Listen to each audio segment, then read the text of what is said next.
இந்த கண்ணாடி பாலத்துல நாம நடந்து போகும்போது நிஜமாவே கடல் மேல மிதந்து நடக்கிற மாதிரியே ஒரு செமட்ரில்லான ஃபீல் கிடைக்குதுங்க. காலடிக்கு கீழே அலை மோதிட்டு இருக்கிற கடலை பார்க்கவே அவ்வளவு சூப்பரா இருக்கு. நம்ம கண்ணு முன்னாடி கடலுக்கு நடுவுல அசைக்க முடியாத ஒரு பிரம்மாண்டத்தோட நிக்கிறாரே, இவர்தான் உலக பொதுமறை தந்த ஐயன் திருவள்ளுவர். இந்த கண்ணாடி பாலத்துல நடந்து வந்து இவ்வளவு பக்கத்துல இந்த சிலைய பார்க்கும்போது உடம்பெல்லாம் சிலிர்க்குதுங்க. இந்த சிலையோட வரலாறு மற்றும் சிறப்புகளை பத்தி நீங்க கண்டிப்பா தெரிஞ்சுக்கணும் மக்களே. ஹலோ மக்களே, எல்லாரும் எப்படி இருக்கீங்க? எல்லாரும் சூப்பரா இருப்பீங்கன்னு நினைக்கிறேன். இன்னைக்கு ஒரு முக்கியமான இடத்துக்கு தாங்க நம்ம பயணம் செய்ய போறோம். நம்ம குழித்துறையிலிருந்து கன்னியாகுமரிக்கு தான் போக போறோம். இந்த பயணம் ரொம்பவே குறைந்த செலவுல ஒரு பட்ஜெட் பயணமா இருக்க போகுது. அதனால வீடியோவை கடைசி வரைக்கும் பாருங்க. நம்ம வாழ்க்கையில ஒரு தடவையாவது போயிட்டு வர வேண்டிய இடம்தான் இந்த கன்னியாகுமரி. இந்த வீடியோவை பார்க்கும்போது நீங்களே நேர்ல வந்து பார்த்த மாதிரி ஒரு ஃபீல் இருக்கும். வீடியோவை கடைசி வரைக்கும் பாருங்க மக்களே. வாங்க வீடியோக்குள்ள போகலாம். இதோ மக்களே, ஒரு வழியா ட்ரெயின்குள்ள ஏறியாச்சு. உட்கார்றதுக்கு ஒரு காலியான சீட் தேடி பார்த்தேன். ஆனா எல்லா சீட்லயும் ஆளுங்க இருக்காங்க. கடைசியா இந்த கடைசி பகுதியில தாங்க நமக்கு ஒரு சீட் காலியா கிடைச்சிருக்கு. இந்த ட்ரெயின் பயணத்துல என் கூட சேர்ந்து நீங்களும் இந்த இயற்கை அழகை ரசிச்சுட்டே வாங்க.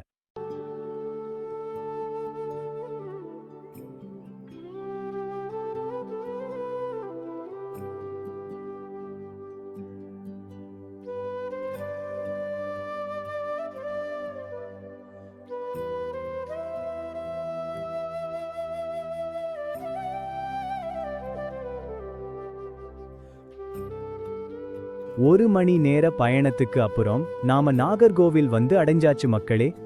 கன்னியாகுமரி தானே போறேன்னு சொன்ன, அப்புறம் ஏன் நாகர்கோவில்ல இறங்குற அப்படின்னு நீங்க கேட்கலாம். இந்த ட்ரெயின் நாகர்கோவில் வரைக்கும் தான் வரும். அதனால இங்க இறங்கி இதுக்கு அப்புறம் நாம பஸ்ல தான் கன்னியாகுமரிக்கு போக போறோம். வாங்க கன்னியாகுமரி போயிட்டு வீடியோவை நான் கண்டினியூ பண்றேன். இதோ மக்களே, ஒரு வழியா நாம கன்னியாகுமரி வந்து அடைஞ்சாச்சு. நம்ம கண்ணு முன்னாடி தெரியுது பாத்தீங்களா? இதுதான் ஐயன் திருவள்ளுவர் சிலை வெள்ளி விழா வளைவு. இதாங்க நம்ம இந்தியாவோட தென்கோடி எல்லை. இதை கடைசி வாசல்னு கூட சொல்லலாம். இப்போ நாம அப்படியே இங்க ரொம்பவே புகழ்பெற்ற பகவதி அம்மன் கோயிலை தான் பார்க்க போறோம். வாங்க போகலாம். இதான் மக்களே, புகழ்பெற்ற பகவதி அம்மன் கோயிலோட நுழைவு வாசல். இந்த வழியாவும் போகலாம், ஆனா கொஞ்சம் உள்ள போனீங்கன்னா வேற ஒரு வழியும் இருக்கு. இந்த கோயிலுக்கு மொத்தம் 2-3 வாசல்கள் இருக்குங்க. கோயிலுக்குள்ள கேமராவுக்கு அனுமதி இல்லைங்க. அதனால கேமராவை வெளியவே வச்சுட்டு தான் நான் சாமி கும்பிட போக போறேன். வாங்க சாமி கும்பிட்டுட்டு வந்து வீடியோவை நான் கண்டினியூ பண்றேன். ஒரு வழியா நாம சாமியை நல்லபடியா கும்பிட்டுட்டு வெளியில வந்தாச்சு மக்களே. இங்க ஒரு முக்கியமான விஷயம் மக்களே, கோயிலுக்குள்ள நாம போகும்போது மொபைல், கேமரான்னு எதுவுமே எடுத்துட்டு போக கூடாது. அது மட்டும் இல்லாம ஆண்கள் எல்லாரும் சட்டைய கழட்டிட்டு தாங்க உள்ள போகணும். அதனால நம்ம பேக், கேமரா எல்லாத்தையும் ஒரு இடத்துல டோக்கன் எடுத்து பத்திரமா வச்சிருந்தோம். டோக்கன் ரேட் எவ்வளவுன்னு கேட்டீங்கன்னா வெறும் 10 ரூபாய் தாங்க. பேக்கை ரொம்பவே சேஃபா வாங்கி வச்சுக்கிறாங்க. பேக்கை அங்க கொடுத்துட்டு சட்டைய கழட்டிட்டு தான் கோயிலுக்குள்ள போகணும். இதையெல்லாம் உங்களுக்கு வீடியோல காட்டணும்னு தான் நினைச்சேன். ஆனா கோயிலுக்குள்ள கேமராவுக்கு அனுமதி இல்லைங்க. அடுத்ததா நாம விவேகானந்தர் பாறைக்கு போறதுக்கான படகு டிக்கெட் எடுக்க வந்தாச்சு மக்களே. இங்க ஒரு சூப்பரான விஷயம் என்னன்னா, நீங்க போக போற நாளைக்கு ஒரு நாளைக்கு முன்னாடியே ஆன்லைன்ல டிக்கெட் புக் பண்ணிட்டீங்கன்னா உங்களுக்கு வெறும் 100 ரூபாய் தாங்க சார்ஜ் இருக்கும். ஆனா நீங்க டைரக்டா அன்னைக்கு காலையில அங்கே போயிட்டு ஸ்பெஷல் டிக்கெட் புக் பண்ண நினைச்சீங்கன்னா ஒரு டிக்கெட் 300 ரூபாய் வரும். உங்களுக்கு 100 ரூபாய் டிக்கெட் வேணும்னு நினைச்சீங்கன்னா இதோ பின்னாடி தெரியிற இந்த நீளமான வரிசையில நின்றுதாங்க டிக்கெட் வாங்கிட்டு போகணும். உங்களுக்கு எது வசதியோ அதை நீங்க சூஸ் பண்ணிக்கோங்க. ஆனா 100 ரூபாய் ஆன்லைன் டிக்கெட் வேணும்னா கண்டிப்பா ஒரு நாளைக்கு முன்னாடியே புக் பண்ணிடணும் மக்களே. இந்த ஆன்லைன் டிக்கெட் பத்தி நமக்கு முன்னாடியே தெரிஞ்சிருந்தா இந்த உச்சி வெயில்ல இவ்வளவு நேரம் நிக்க வேண்டிய அவசியமே இருந்திருக்காது மக்களே. இப்ப கூட ஆன்லைன்ல புக் பண்ணலாம். ஆனா இப்ப புக் பண்ணா ஒரு டிக்கெட்டுக்கு 300 ரூபாய் சார்ஜ் பண்றாங்க. ஒரு நாளைக்கு முன்னாடியே புக் பண்ணா மட்டும்தான் 100 ரூபாய் டிக்கெட் கிடைக்கும். நாம தான் எப்பவுமே ஒரு பட்ஜெட் ஃப்ரெண்ட்லி பயணம் பண்ணுவோமே, அதனால அதிகமா அமௌண்ட் செலவு பண்ண முடியாது. இவ்வளவு மக்கள் கியூல நின்னு கஷ்டப்பட்டு போகும்போது நான் மட்டும் ஏன் பெரிய ஆளா? மக்கள் கூட மக்களா நாமளும் இந்த வரிசையிலேயே நின்னு போகலாம் வாங்க. அப்படியே படகு கிட்ட போயிட்டு வீடியோவை நான் கண்டினியூ பண்றேன், வாங்க பார்க்கலாம். கிட்டத்தட்ட 2 மணி நேரம் இந்த நீளமான கியூல தாங்க நாம நின்னுட்டு இருந்தோம். அதுக்கப்புறம்தான் ஒரு வழியா இந்த போட்டை பார்க்கிறோம். இந்த போட்டை பார்த்த உடனே எனக்கு எந்த படத்தோட சீன் ஞாபகம் வருது தெரியுமா? தனுஷ் நடிச்ச அநேகன் படத்தோட சீன் தாங்க.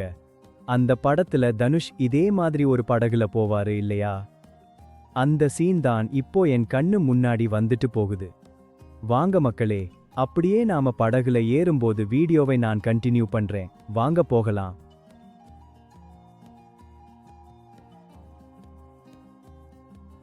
ஒரு வழியா நாம படகுல ஏறியாச்சு மக்களே. நாம முன்னாடி பேச்சிப்பாறைக்கு படகு பயணம் பண்ணும்போது கமெண்ட்ஸ்ல நிறைய பேரு சேஃப்டி ஜாக்கெட் போட்டுக்கோங்க ப்ரோ அப்படின்னு ரொம்ப பாசமா சொல்லியிருந்தீங்க. அதனால சப்ஸ்கிரைபர்ஸான உங்களோட ஆசைப்படி இந்த வாட்டி நாம ரொம்பவே சேஃபா லைஃப் ஜாக்கெட் எல்லாம் போட்டுட்டு தான் இந்த போட் பயணத்தை ஆரம்பிச்சிருக்கோம். இப்போ இந்த படகுல இருந்து சுத்தி இருக்கிற கடல் அழகை நான் பார்க்கிற மாதிரியே உங்களுக்கும் அப்படியே சுத்தி முத்தி காட்ட போறேன். வாங்க எல்லாரும் சேர்ந்து ரசிக்கலாம்.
இந்த போட் பயணம் மனசுக்கு அவ்வளவு நிறைவா இருந்துச்சு மக்களே. அப்படியே படகுல இருந்து கீழே இறங்கிட்டு நம்ம சேஃப்டி ஜாக்கெட்டை கழட்டி இங்க இருக்கிற இந்த இரும்பு கூண்டுக்குள்ள போட்டாச்சு. இப்போ நாம அப்படியே இங்க ரொம்பவே புதுசா கட்டப்பட்டிருக்கிற கண்ணாடி பாலம், அதாவது கிளாஸ் பிரிட்ஜை நோக்கித்தான் போக போறோம். வாங்க அங்கே போய் எப்படின்னு பார்க்கலாம். இங்க ஒரு முக்கியமான விஷயம் மக்களே, இங்கிருந்து நாம கண்ணாடி பாலத்துக்குள்ள போகும்போது கண்டிப்பா நுழைவுச் சீட்டு, அதாவது டிக்கெட் எடுத்துட்டு தாங்க உள்ள போகணும். இதோட டிக்கெட் விலை எவ்வளவுன்னு கேட்டீங்கன்னா ஒரு ஆளுக்கு வெறும் 30 ரூபாய் தாங்க. வாங்க நாமளும் டிக்கெட்டை வாங்கிட்டு அப்படியே உள்ள போகலாம். இப்போ நாம விவேகானந்தர் நினைவு மண்டபத்தோட நுழைவு வாசலுக்கு வந்தாச்சு மக்களே. உள்ளே விவேகானந்தர் சிலைய போட்டோ வீடியோ எடுக்க அனுமதி இல்லைங்க. அதனால இந்த இடத்தோட ஒரு சூப்பரான வரலாற்றை நான் உங்களுக்கு சொல்றேன், கேட்டுக்கோங்க. 1892ஆம் ஆண்டு 1892 சுவாமி விவேகானந்தர் இந்தியா முழுக்க பயணம் செஞ்சுட்டு கடைசியா இந்த கன்னியாகுமரிக்கு வந்தாரு. அப்போ கடலுக்கு நடுவுல தனியா தெரிஞ்ச இந்த பாறைக்கு அவர் நீந்தியே போனாருன்னு சொல்றாங்க. அந்த பாறையில உட்கார்ந்து தொடர்ந்து 3 நாட்கள் அவர் தீவிர தியானம் பண்ணாரு.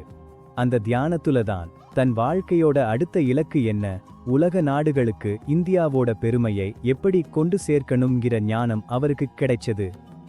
அவர் தியானம் பண்ணி ஞானம் பெற்ற அந்த பாறையை நினைவுபடுத்தும் விதமாகத்தான் பின்னாடி அரசாங்கம் இங்கே ஒரு பிரம்மாண்டமான நினைவு மண்டபத்தையும் அவரோட வெண்கலச் சிலையையும் அமைச்சிருக்கிறாங்க. அது மட்டும் இல்லாம ஆன்மீக ரீதியா இந்த இடத்துல அன்னை பார்வதி தேவியோட ஒற்றை பாதச்சுவடு இருக்கிறதாவும் நம்பப்படுது. அதனாலதான் இதுக்கு ஸ்ரீபாத பாறைங்கிற இன்னொரு பேரும் இருக்கு மக்களே. இந்த வளாகத்துல ஒரு சூப்பரான விஷயத்தை கவனிச்சிங்களா மக்களே? இதோ இங்க ஒரு போர்டுல அம்புக்குறி போட்டு நடுவுல விவேகானந்த கேந்திரான்னு எழுதி சுத்தியும் ஈஸ்ட் வெஸ்ட் நார்த் சவுத்னு இங்கிலீஷ்ல திசைகளை குறிச்சு ஒரு திசை காட்டி வரைஞ்சிருக்காங்க பாத்தீங்களா? நாம இப்போ நிக்கிறது இந்தியாவோட தென்கோடி எல்லை இல்லையா? அதனால இங்க இருந்து எந்த பக்கம் கிழக்கு எந்த பக்கம் மேற்குன்னு வர்றவங்க துல்லியமா தெரிஞ்சுக்கிறதுக்காக இந்த போர்டை வச்சிருக்காங்க. இந்த இடத்துல நின்னு சூரியன் உதயமாகிறதையும் மறையறதையும் பார்க்கறது தனி அழகு மக்களே. இதோ மக்களே, கடைசியா நாம எல்லாரும் ஆவலோட காத்துக்கிட்டு இருந்த அந்த பிரம்மாண்டமான கண்ணாடி பாலத்துக்கு, அதாவது கிளாஸ் பிரிட்ஜுக்கு வந்தாச்சு. இந்த கண்ணாடி பாலத்துல நாம நடந்து போகும்போது நிஜமாவே கடல் மேல மிதந்து நடக்கிற மாதிரியே ஒரு செமட்ரியில்லான ஃபீல் கிடைக்குதுங்க. காலடிக்கு கீழே அலைமோதிட்டு இருக்கிற கடலை பார்க்கவே அவ்வளவு சூப்பரா இருக்கு. விவேகானந்தர் பாறையில இருந்து திருவள்ளுவர் சிலைக்கு மக்கள் எல்லாரும் ரொம்பவே சுலபமாவும் அதே சமயம் ஒரு புதுவிதமான அனுபவத்தோடவும் போறதுக்காக தான் இந்த மாசான கண்ணாடி பாலத்தை கட்டியிருக்கிறாங்க. இப்போ இங்க நான் அனுபவிக்கிற இந்த ஒரு மாசான ஃபீலிங்க நீங்களும் இந்த வீடியோவை முழுசா பார்த்து அப்படியே ஃபீல் பண்ணுங்க மக்களே. இப்போ இந்த ஃப்ளாக்கோட மிக முக்கியமான ஒரு மாசான பகுதிக்கு வந்தாச்சு மக்களே. இதோ நம்ம கண்ணு முன்னாடி கடலுக்கு நடுவுல அசைக்க முடியாத ஒரு பிரம்மாண்டத்தோட நிக்கிறாரே, இவர்தான் உலக பொதுமறை தந்த ஐயன் திருவள்ளுவர். இந்த கண்ணாடி பாலத்துல நடந்து வந்து இவ்வளவு பக்கத்துல இந்த சிலைய பார்க்கும்போது உடம்பெல்லாம் சிலிர்க்குதுங்க. இந்த சிலையோட வரலாறு மற்றும் சிறப்புகளை பத்தி நீங்க கண்டிப்பா தெரிஞ்சுக்கணும் மக்களே. நம்முடைய தமிழ்நாட்டோட பெருமையா உலகமே வியந்து பார்க்கிற இந்த சிலை மொத்தம் 133 அடி உயரம் கொண்டது. ஏன் கரெக்டா 133 அடி வச்சிருக்கிறாங்கன்னு உங்களுக்கே தெரிஞ்சிருக்கும். திருக்குறள்ல இருக்கிற மொத்த அதிகாரங்களான 133ஐ குறிக்கிறதுக்காகத்தான் இந்த உயரம். இதுல இன்னொரு சுவாரஸ்யமான விஷயம் என்னன்னா, ஐயன் திருவள்ளுவரோட உருவச்சிலை மட்டும் 91 அடி உயரம்.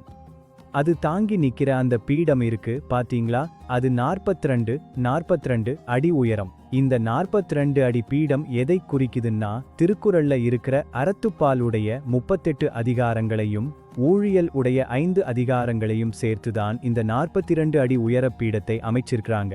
சிலையோட 91 அடி உயரம் பொருட்பால் மற்றும் இன்பத்துப்பால் உடைய அதிகாரங்களை இந்தியாவோட தென்கோடி எல்லையான இந்த கன்னியாகுமரியில முக்கடலும் சங்கமிக்கிற இந்த இடத்துல ஏன் இந்த சிலைய வச்சாங்கன்னா, உலகத்துக்கே பொதுவான நீதியை சொன்ன தமிழ் மொழியோட பெருமையும் திருவள்ளுவரோட புகழும் உலக எல்லை வரைக்கும் ஒலிக்கணும் அப்படிங்கிறதுக்காகத்தான். இந்த பிரம்மாண்டமான கற்சிலையை செதுக்கிறதுக்கு சுமார் 5000க்கும் மேற்பட்ட சிற்பிகள் இரவு பகலா உழைச்சிருக்காங்க மக்களே. 2000ஆவது ஆண்டு 2000 ஜனவரி 1 தேதியில்தான் இந்த சிலை உலக மக்கள் பார்வைக்காக திறந்து வைக்கப்பட்டது. கடல் நடுவுல எவ்வளவு பெரிய அலைகள் அடிச்சாலும் புயல் வந்தாலும் அசையாமல் கம்பீரமா நிக்கிற நம்ம தமிழ்நாட்டோட அடையாளங்க இது. இந்த அழகை நீங்களும் நேர்ல வந்து ஒரு தடவையாவது கண்டிப்பா ரசிக்கணும் மக்களே. சரி மக்களே, காலையிலிருந்து இந்த ட்ரிப்புக்கு நாம எவ்வளவு ரூபாய் செலவு பண்ணியிருக்கோம்னு அந்த மெயினான பட்ஜெட் கணக்க பார்த்திடலாம். ட்ரெயின் டிக்கெட் 10 ரூபாய், பஸ் டிக்கெட் 16 ரூபாய், கோயிலுக்கு பேக் வைக்கிறதுக்கான டோக்கன் சார்ஜ் 10 ரூபாய், அதுக்கப்புறம் போட் டிக்கெட் ஒரு 100 ரூபாய், போட்ல இருந்து கீழே இறங்கின உடனே நுழைவு கட்டணம் 30 ரூபாய். ஆக மொத்தம் நாம கன்னியாகுமரி வந்து சுத்தி பார்க்க ஆன செலவு வெறும் 166 ரூபாய் தான். இப்போ நாம திரும்ப வீட்டுக்கு போகும் செலவு ஒரு 60 ரூபாய் சேர்த்தா மொத்தம் 230 ரூபாய் கிட்ட வருது மக்களே. நம்ம வீடியோ உங்களுக்கு பிடிச்சிருக்கும்னு நம்புறேன். நிறைய பேரு நம்ம சேனலை சப்ஸ்கிரைப் பண்ணாமையே பார்த்துட்டு இருக்கீங்க. கண்டிப்பா நம்ம சேனலை சப்ஸ்கிரைப் பண்ணுங்க மக்களே. நீங்க சப்ஸ்கிரைப் பண்ணுனா தான் எனக்கு அடுத்தடுத்து வீடியோ போடுறதுக்கு ரொம்ப ஹெல்ப்ஃபுல்லா இருக்கும். அதனால மறக்காம லைக் பண்ணி சப்ஸ்கிரைப் பண்ணி சப்போர்ட் பண்ணுங்க. மீண்டும் அடுத்த ஒரு சூப்பரான வீடியோல உங்களை நான் சந்திக்கிறேன். நன்றி, வணக்கம்.